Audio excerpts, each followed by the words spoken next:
Welcome to all of you on my YouTube channel Corona. Today we will discuss about a topic which is related to class 9 physics, and topic is mass versus weight. Today we will talk about this topic. तो इस topic को समझाने से पहले आपको एक term है matter. I want to discuss on that topic. देखिए, everything is made up of matter. कोई भी चीज़ जो है वो मैटर से बनी है. जैसे animals, humans, food, even desk and chairs are also made up of matter. ठीक है. दूसरे टर्म में आपको ये समझा सकते हैं कि अपने आसपास हम जितनी भी चीज़ें देखते हैं जो स्थान घेरती हैं, विच ऑक्युपाई स्पेस, और जिनका अनुभव, जिनका एक्सपीरियंस हम अपने सेंस ऑर्गन्स के थ्रू कर सकते हैं, all things are known as matter. सारी की सारी चीज़ों को मैटर कहते हैं. ठीक है. लेकिन ये भी तो किसी चीज़ से बने होंगे ना. तो matter is made up of small particles which is called atoms. ये सारे के सारे मैटर बहुत छोटे एक पार्टिकल होता है जिसे हम एटम कहते हैं, उससे बने होते हैं. अब आपको समझाने के लिए मैं ये बता दूं कि जैसे आप सेल के बारे में जानते हैं कि cell is the smallest living thing. कह सकते हैं कि सेल ऐसी सबसे छोटी लिविंग थिंग है जो कि लाइफ के सारे प्रोसेस को परफॉर्म करती है. कहते हैं ना. तो cell is the smallest living thing. लेकिन ये एटम सेल से भी छोटा है. क्यों? क्योंकि cells are also made up of atoms. Cell भी एटम से ही बना है. हम सब एटम से ही बने हैं. हमारे आसपास की सारी चीज़ें एटम से ही बनी हैं. ठीक है. तो एटम से बनी हुई चीज़ों को ही हम क्या कहते हैं? मैटर. और हर एक चीज़ जो हमारे आसपास चारों तरफ हमको दिख रही है वो किससे बनी है? मैटर से. तो एटम से बना मैटर, मैटर से बना हर एक ऑब्जेक्ट, हर एक थिंग. अब आप अंदाज़ा लगा लीजिए कि एटम्स कितने छोटे हैं. A millions atom next to each other would be the thickness of a strand of hair. That's how small they are. मतलब एक छोटा सा हेयर का टुकड़ा भी ले लें हम, बाल का, तो वो उसमें मिलियंस एटम है. Millions atom. तो ये जो मिलियंस एटम है, तो आप समझ सकते हैं कि उस पतले से हेयर में जब मिलियंस एटम है तो एटम कितना छोटा चीज़ है.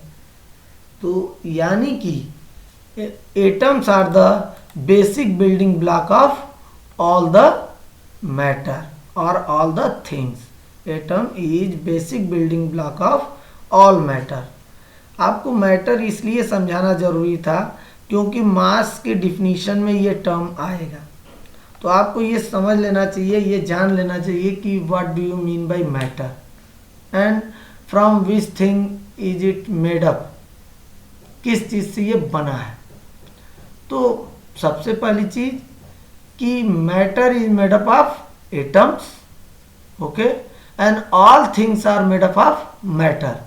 यानी कि किसी चीज़ के अंदर जितना ज़्यादा मैटर होगा, जितना ज़्यादा एटम्स होंगे, उसका मास भी उतना ज़्यादा होगा. ये देखिए, the amount of matter in an object is known as mass. The amount of matter, जितना ज़्यादा मैटर किसी ऑब्जेक्ट के अंदर होगा, यानी जितने ज़्यादा एटम्स किसी ऑब्जेक्ट के अंदर होंगे, उसका मास भी उतना ही ज़्यादा होगा. The amount of matter contained by a body is known as mass of the object. उम्मीद है अब आपको क्लियर हो गया होगा कि देख रहे हैं ये एटम्स, जितने ज़्यादा एटम्स किसी ऑब्जेक्ट के अंदर होंगे उसका मास भी उतना ही ज़्यादा होगा. बिकॉज भैया आपको बताया गया atom is the basic building of all matters. Mass as a measurement of matter. तो इस आधार पर हम कह सकते हैं कि mass as a measurement of matter, मतलब कि किसी ऑब्जेक्ट के अंदर कितना मैटर है उसी का मेजरमेंट करना ही क्या है? मास. ठीक. तो mass is the amount of matter in an object. अब देखिए कोई ऑब्जेक्ट जितना बड़ा होगा भाई, जितना बड़ा होगा, उसका साइज जितना बड़ा होगा, तो उसमें तो मैटर भी उतना ही ज़्यादा होगा ना, उसमें मैटर भी तो उतना ज़्यादा होगा। तो देखिए एक रिलेशनशिप यहाँ पे शो करने की कोशिश की गई है, mass and inertia. You can measure the mass of an object by seeing how much force is required to change its state of motion. तो भाई किसी चीज़ को, भाई अगर आपको देखना है कि किसी ऑब्जेक्ट के अंदर कितना ज़्यादा मास है, तो आप बस इतना कीजिए कि आप उस पर फोर्स अप्लाई कीजिए उसके स्टेट को चेंज करने के लिए।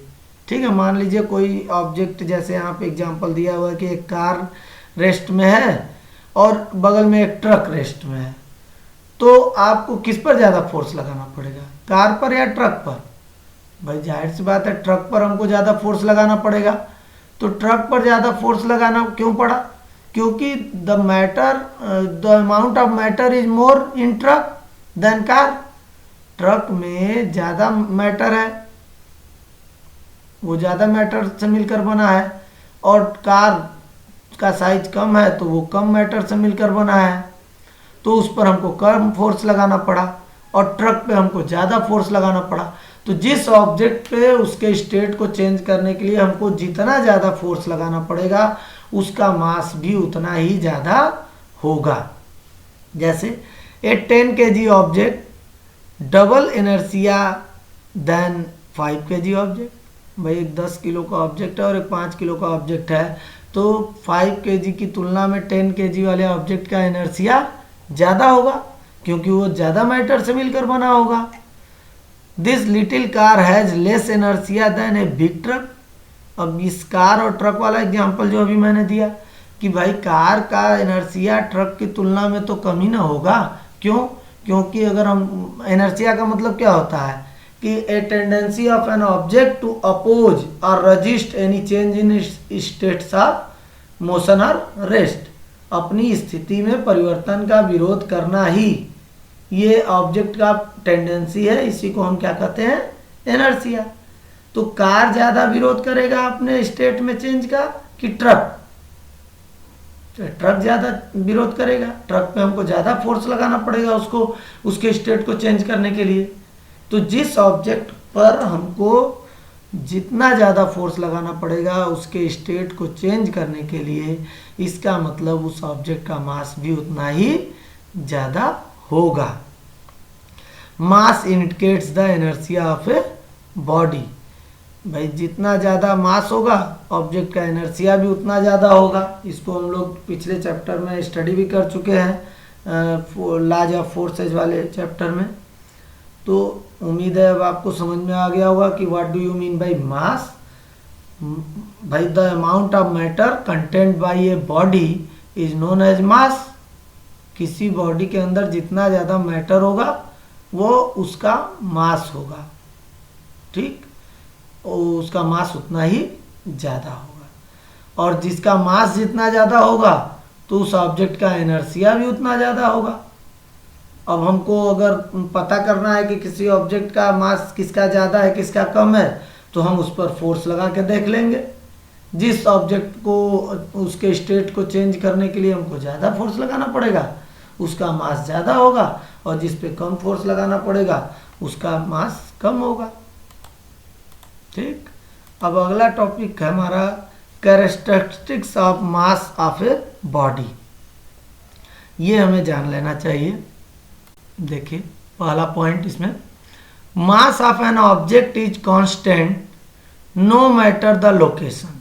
जो ऑब्जेक्ट का मास है वो हर जगह कहीं पे भी चले जाइए पूरे यूनिवर्स में मास कांस्टेंट रहेगा ऑब्जेक्ट का, वो चेंज नहीं होगा। क्यों?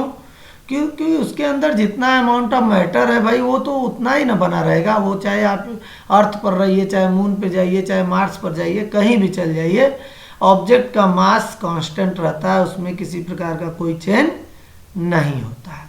ठीक है, mass changes only when the amount of matter changes. Mass तभी ऑब्जेक्ट का चेंज हो सकता है जब अमाउंट ऑफ मैटर चेंज हो। अमाउंट ऑफ मैटर अगर चेंज नहीं कर रहे हैं तो ऑब्जेक्ट का मास भी चेंज नहीं होगा। अब भाई जैसे मान लीजिए कोई ऑब्जेक्ट है, उसको आप 2 टुकड़ों में बांट दीजिए। अब 2 टुकड़ों में बांट दिए तो वो तो 2 ऑब्जेक्ट हो गया ना, तो अब अमाउंट ऑफ मैटर वहाँ चेंज हो गया, तो उस ऑब्जेक्ट का मास भी चेंज हो गया। तो मास तभी चेंज होगा ऑब्जेक्ट का जब अमाउंट ऑफ मैटर चेंज हो। ओके, मास की जो यूनिट होती है, mass is expressed in gram, kilogram and milligram. और जो मास है it is measured by using a balance scale. Mass of a body is proportional to the quantity of matter content in it. ये भी हम समझ ही चुके हैं, अभी हमारा फर्स्ट पॉइंट ही था कि भाई किसी ऑब्जेक्ट का मास कितना होगा वो इस पे डिपेंड करेगा कि उसके अंदर कितना मैटर है। ठीक है, mass of body is directly proportional to the quantity of matter content in it. किसी भी ऑब्जेक्ट का मास जो है, mass of a body does not depend on the shape, size and the state of the body. Mass इस बात पे depend नहीं करता कि ऑब्जेक्ट का शेप क्या है, साइज क्या है और उसका स्टेट क्या है, लिक्विड है, सॉलिड है, गैस है, इससे मैटर नहीं है। बस मैटर इस बात पे रहता है कि कितना मैटर उसके अंदर है, amount of matter. Mass of a body remains the same at all places. This means the mass of body will be same throughout the universe. This is because the quantity of matter content in the body does not change throughout the universe. अभी आपको समझाया कि जो किसी भी object का mass है वो कांस्टेंट रहता है। क्यों? क्योंकि पूरे यूनिवर्स में कहीं भी चल जाइए उसके जो है मास में कोई चेंज, उसके जो मैटर कंटेंट है उसमें कोई चेंज नहीं आता है।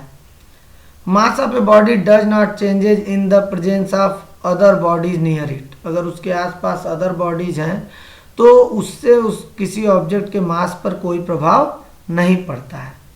Mass of a body is a scalar quantity.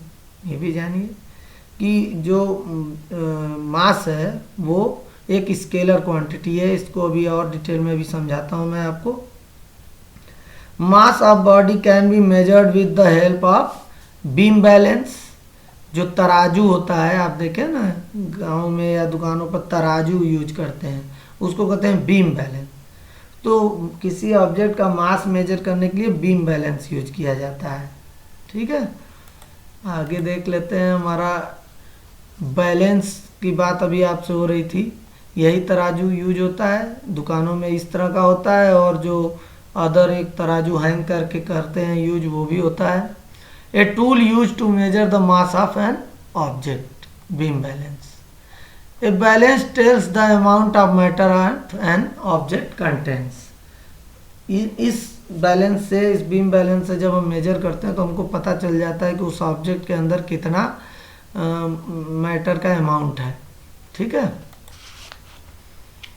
उसके बाद ये सारे टूल्स भी यूज किए जाते हैं। आजकल डिजिटल बैलेंस यूज किया जाता है मास को मेजर करने के लिए। बाकी ये 2 पैन बैलेंस तो आप समझ ही रहे हैं, तराजू ही है, बस उसका लेटेस्ट वर्जन आ चुका है।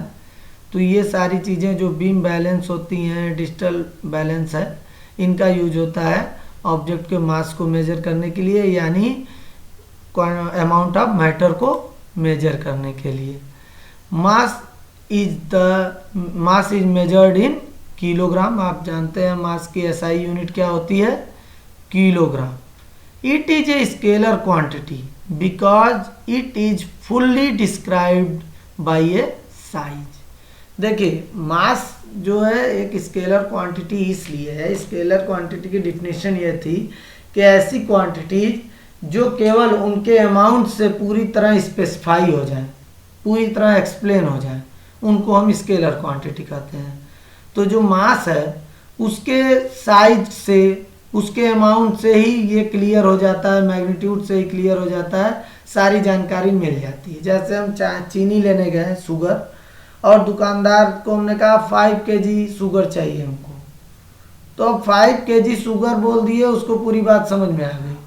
अब इसमें डायरेक्शन का कोई रोल नहीं है कि मुझे इस साइड से दीजिए या इस साइड से दीजिए। तो मतलब केवल मैग्नीट्यूड से ही सारी जानकारी मिल गई दुकानदार को। तो इस तरह की क्वांटिटी को हम कहते हैं स्केलर क्वांटिटी, ठीक है। और वेक्टर क्वांटिटी क्या होती है कि उसमें हमको मैग्नीट्यूड के साथ साथ डायरेक्शन भी बताना पड़ता है, तब जाके वो के पूरा पूरा पता चलता है। तो स्केलर क्वांटिटी इसीलिए मास है, क्यों? क्योंकि वो केवल उसके मैग्नीट्यूड से ही स्पेसिफाई हो जा रही है, एक्सप्लेन हो जा रही है।